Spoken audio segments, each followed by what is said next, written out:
ಬ್ಯಾಸಿಗೆ ದಿವಸಕ್ಕೆ ಬೇವಿನ ಮರತಂಪ, ಬ್ಯಾಸಿಗೆ ದಿವಸಕ್ಕೆ ಬೇವಿನ ಮರತಂಪ, ಭೀಮಾರತಿ ಎಂಬ ಹೊಳೆತಂಪ ಅನ್ನುವಂಥ ಜನಪದ ಗರ್ತಿ ಹಾಡನ್ನು ನಾವು ನೀವೆಲ್ಲ ಕೇಳಿದೆವು. ಈ ಬ್ಯಾಸಿಗೆ ಒಳಗೆ ಬೇವಿನ ಮಹತ್ವವನ್ನು ಈ ಹಾಡು ಸಾರ್ತೈತಿ. ಬೇವಿನ ಗಿಡದ ಬಡ್ಡ್ಯಾಗ ಹೋಗಿ ಕೂತೀವಪ್ಪ ಅಂದ್ರೆ ಅಗದಿ ತಂಪು ನೆರಳ ಸಿಗತೈತಿ.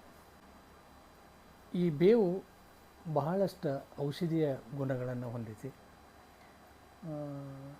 ಅದಕ್ಕೆ ನೋಡ್ರಿ ಬ್ಯಾಸಿಗೆ ಯುಗಾದಿ ಒಳಗೆ ಬೇವಿನ ತಪ್ಪಲು ಹಾಕಿ ಜಳಕ ಮಾಡೋದು ಪದ್ಧತಿ ಬಂದೈತಿ. ನಮ್ಮ ಹಿರಿಯರು ಹೇಳ್ಯಾರ, ಬೇವಿನ ತಪ್ಪಲು ಹಾಕಿ ಸ್ನಾನ ಮಾಡ್ತೀವಿ. ಆ ಒಂದು ನೆವದಿಂದಲೇ ನಾವು ಬೇವನ್ನು ಮೈಗೆ ಹಚ್ಕೋಬೇಕಂತೇಳಿ. ಯಾಕಂದರೆ ಬ್ಯಾಸಿಗೆ ಒಳಗೆ ಸ್ವಲ್ಪ ದೇಹಕ್ಕೆ ತಂಪು ಬೇಕಾಕೈತಿ.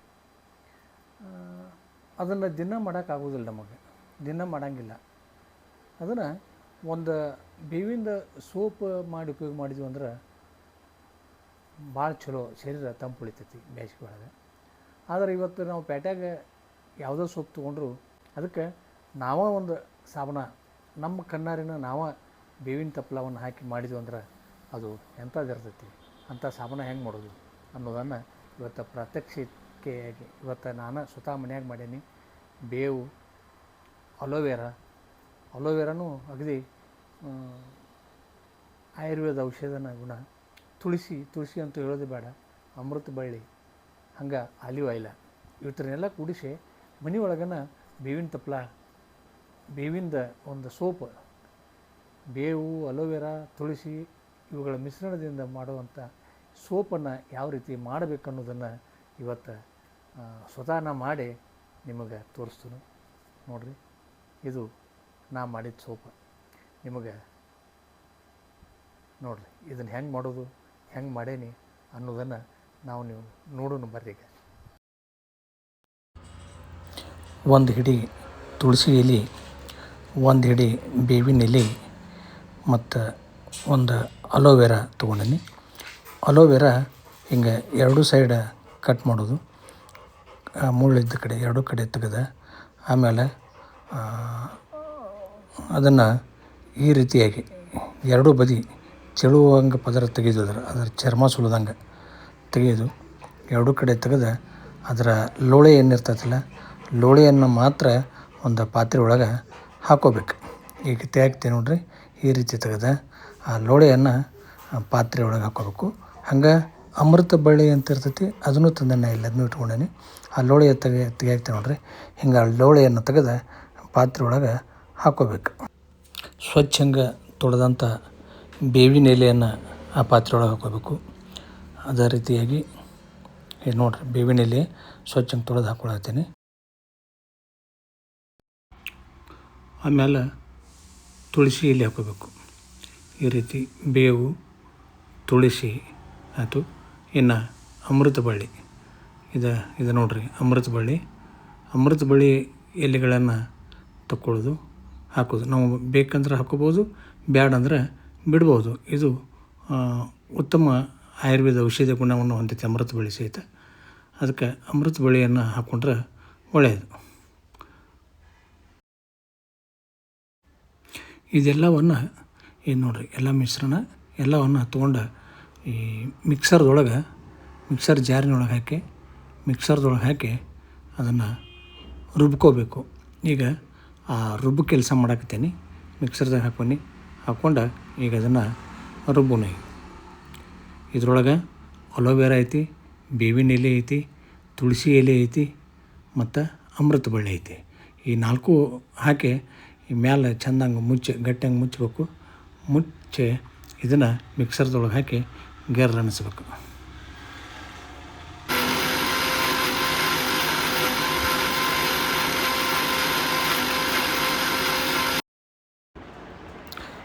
ಸೋಪ್ ಬೇಸ್ ಅಂಥೇಳಿ ಸಿಗ್ತೈತಿ, ಆನ್ಲೈನ್ದೊಳಗೆ ತರಿಸ್ಕೋಬೋದು.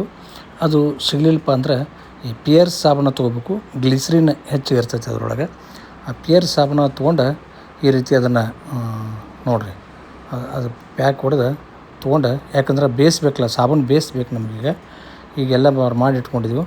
ಈ ಪಿಯರ್ಸ್ ಸಾಬೂನು ತೊಗೊಂಡು ಈ ಹೆರ್ಚು ಮನೇಲಿ ಹೆರ್ಚ್ಬೇಕು. ಇದನ್ನು ಹೆರ್ಚು ಮಣಿಯಿಂದ ಹೆರ್ಚ್ಕೋಬೇಕು. ಈಗ ನಾನು ನೋಡಿರಿ ಹೆಂಗೆ ಹೆರ್ಚಾಕತ್ತೀನಿ, ಈ ರೀತಿ ಅದನ್ನು ಹೆರ್ಚ್ಕೋಬೇಕು.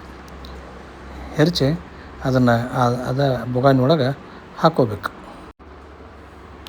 ಹೀಗೆಲ್ಲ ಸುಮಾರು 6 ಸಾಬೂನು ತೊಗೊಂಡೇನಿ ನಾನು. 6 ಸಾಬೂನು ಎಲ್ಲ ಸಣ್ಣಂಗೆ ಹೆರಿಸಿ ಆ ಬೊಗಾನಿ ಒಳಗೆ ಹಾಕ್ಕೋಬೇಕು. ನಾನು ಹೆಂಗೆ ಹಾಕ್ಕೊಳತ್ತೀನಿ ನೋಡ್ರಿ. ಈಗ ಈ ಬೊಗಾನಿ ಒಳಗೆ ಎಲ್ಲ ಅದನ್ನು ಹಾಕ್ಕೋಬೇಕು. ಹಾಕ್ಕೊಂಡು ನಾವು ಈಗ ತೊಗೊಂಡ ಸ್ಟೀಲ್ ಬೊಗಾನಿಕ್ಕಿಂತಲೂ ಒಂದು ಸ್ವಲ್ಪ ದೊಡ್ಡ ಬೊಗಾನಿ ತೊಗೊಂಡು ಒಲೆ ಮೇಲೆ ಇಡಬೇಕು.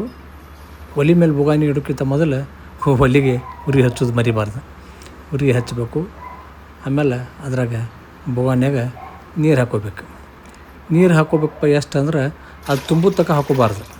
ಯಾಕಂದ್ರೆ ಆ ನೀರಿನೊಳಗನ ಈ ನಾವೇನು ಗ್ಲಿಸರಿನ್ ಸಾಬೂನು ಬೇಸೇನು ಹೆರೆದು ಇಟ್ಕೊಂಡಿದ್ವಿಲ್ಲ, ಆ ಬೊಗಾನಿಯನ್ನು ಈ ನೀರಿನೊಳಗೆ ಈ ಕುದಿಯೋ ನೀರಿನಾಗ ಇಡಬೇಕು. ಅದನ್ನು ಡೈರೆಕ್ಟ್ ಒಲೆ ಮೇಲೆ ಇಡಂಗಿಲ್ಲ. ಡೈರೆಕ್ಟ್ ಒಲೆ ಮೇಲೆ ಇಡಲಾರ್ದೆ ಈ ಕುದಿಯೋ ನೀರಿನೊಳಗೆ ಆ ಬೊಗಾನಿಯನ್ನು ಇಡಬೇಕಾಕೈತಿ. ನೋಡಿರಿ, ಈ ರೀತಿ ಆ ಬೊಗಾನಿ ಒಳಗೆ ನೀರು ಇರ್ತೈತಿ. ಆ ನೀರಿನಾಗ ಈ ಬೊಗಾನಿಯನ್ನು ಇಡಬೇಕು. ಏನು ನಾವು ಗ್ಲಿಸರಿನ್ ಸಾಬೂನವನ್ನು ಹೆರೆದು ಮಾಡಿದ್ವಿಲ್ಲ, ಗಜ್ರಿಕಾಯೋ ಮೂಲಂಗಿನೋ ಹೆಂಗೆ ಹೆರ್ಚಿರ್ತೀವಿ ಹಂಗೆ ಹೆರ್ಚಿದ್ದ ಇಟ್ಟದೀವು. ಆ ಕುದಿಯೋ ನೀರಿನಾಗ ಇಡೋದು ಈ ಬೊಗಾನಿ. ಡೈರೆಕ್ಟ್ ಇದನ್ನು ಒಲೆ ಮೇಲೆ ಇಡಂಗಿಲ್ಲ. ಅದು ಆ ನೀರು ಕುದಿಯೋಕೆ ಶುರು ಆಕೈತಿ. ಶುರು ಆದಂಗೆ ಅದು ಹೆಂಗೆ ನೀರು ಕುದಿತೈತಿ ಹಂಗೆ ಈ ಬೊಗಾನಿಯಾಗಿನ ಸಾಬೂನು ಕರ್ಗಕ್ಕೆ ಶುರು ಮಾಡ್ತೈತಿ. ಆ ಬೊಗಾನಿ ಭಾಳ ದೊಡ್ಡದಾಗಿತ್ತು. ಅದಕ್ಕೆ ಮತ್ತೊಂದು ಅದಕ್ಕಿಂತ ಸ್ವಲ್ಪ ಸಣ್ಣ ಬೊಗಾನಿಯನ್ನು ಬದಲಾಯಿಸಿದ್ನಾಗ ನೋಡಿರಿ. ಇದ್ರೊಳಗಾದ್ರೆ ಅದು ಭಾಳ ಕುಂಟ್ಯಾಡಂಗಿಲ್ಲ. ನೀರು ಕುದಿಯಾಕ್ತೈತಿ. ನೀರು ಮರಗಂಡ ಕುದಿಯಾಕ್ತೈತಿ. ಅದರ ಜೊತೆಗೇನ ಆ ಸ್ಟೀಲ್ ಪಾತ್ರೆ ಒಳಗಿರುವಂಥ ಈ ಸಾಬೂನು ಏನು ಹೆರೆದಿರ್ತೈತಲ್ಲ, ಅದು ಸಹಿತ ಅದೆಲ್ಲ ಗಟ್ಟಿ ಇದ್ದಿದ್ದು ನೀರಾಗೈತಿ. ನೋಡ್ರಿ, ಈಗ ನಿಮಗೆ ತೋರಿಸ್ತೀನಿ. ಅದು ಸಹಿತ ಕುದಿಯಾಕ್ತೈತಿ. ಅದು ಅಳಕಾಗೈತಿ. ಏನು ನೋಡಿರಿ, ಒಂದು ಸ್ವಲ್ಪ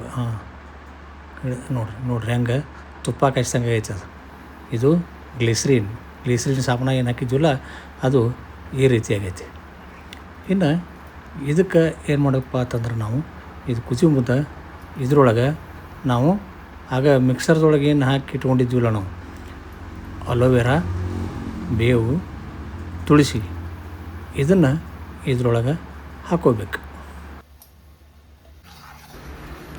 ಚಲೋ ತಂಗ ಮಿಕ್ಸ್ ಮಾಡ್ಕೋಬೇಕು. ಇದೆಲ್ಲ ನೀರಾಗೈತಿ. ಅದ್ರೊಳಗೆ ಇದೆಲ್ಲ ಚೆಂದಂಗೆ ಮಿಕ್ಸ್ ಮಾಡ್ಕೋಬೇಕು. ಎಲ್ಲ ಮಿಕ್ಸ್ ಆಕೈತಿ.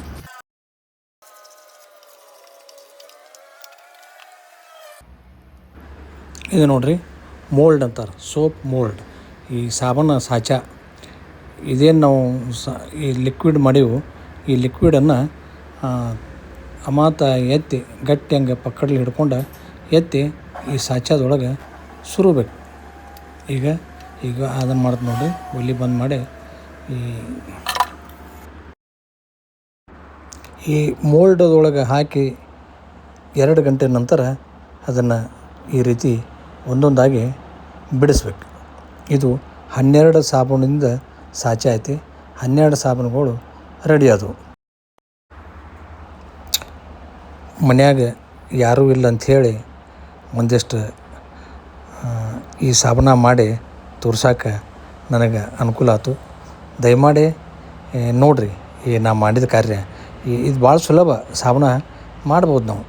ಮಾಡಿ ನೀವು ನಿಮ್ಮ ಆರೋಗ್ಯವನ್ನು ಕಾಪಾಡಿಕೊಡ್ರಿ. ಈ ಬೇಸಿಗೆ ದಿವ್ಸದೊಳಗೆ ಇದು ಭಾಳ ಅನುಕೂಲ ಆಕೈತಿ. ಈ ಬೇಸಿಗೆಗೆ ಚರ್ಮದ ಕಾಯಿಲೆ, ಬೆವರಿನ ದುರ್ವಾಸನೆ ಇದೆಲ್ಲನೂ ಹೋಕ್ಕೈತಿ. ಮತ್ತು ಶರೀರ ಯಾವಾಗಿದ್ರೂ ಕೂಲಾಗಿರ್ತೈತಿ, ತಂಪಾಗಿರ್ತೈತಿ. ನಿಮ್ಮ ಆರೋಗ್ಯವನ್ನು ನೀವು ಕಾಪಾಡ್ಕೊರಿ. ಇದು ನಾ ಮಾಡಿದ ಕಾರ್ಯ ನಿಮಗೆ ಮೆಚ್ಚುಗೆ ಆಗಿದ್ರೆ ಲೈಕ್ ಮಾಡಿರಿ. ಹಂಗೆ ನನ್ನ ಚಾನಲ್ಗೆ ಸಬ್ಸ್ಕ್ರೈಬ್ ಆಗಿರಿ. ನಂದು ಕಾಮಿಡಿ ಚಾನಲನ ಕಾಮಿಡಿಯನ್ನು ಹೇಳ್ತಿರ್ತೀನಿ. ಹಂಗೆ ಆಗಾಗ ಊಟದಾಗ ಉಪ್ಪಿನಕಾಯಿ ಅಂದಂಗೆ ಒಂದಿಷ್ಟು ಇದು ಇರಲಿ, ಜನರಿಗೆ ಉಪಯೋಗ ಆಗುವಂಥದ್ದನ್ನು ಒಂದಿಟ್ಟು ಹೇಳ್ಬೇಕು ಅನಿಸಿತು, ಅದಕ್ಕೆ ಹೇಳೀನಿ.